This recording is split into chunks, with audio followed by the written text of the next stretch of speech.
तर कल्याणमध्ये देखील पेपरफुटी, जाती धर्मात तेढ अशा मुद्द्यांवरून काँग्रेस आक्रमक झाली।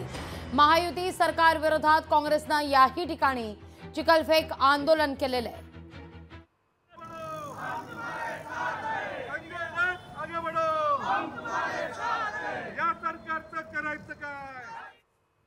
असंविधानिक पद्धतीने जे सरकार या महाराष्ट्रात भाजपच्या कूटनीतीने बसवलं आहे, पक्ष फोडून घर फोडून जे सत्तेवर बसलेले आहेत, त्यांनी या 2 ते 2.5 वर्षात शेतकरी असतील, विद्यार्थी असतील, कामगार असतील, महिला असतील, महागाई असेल, त्या सर्वच स्तरावर हे सरकार अपयशी ठरले।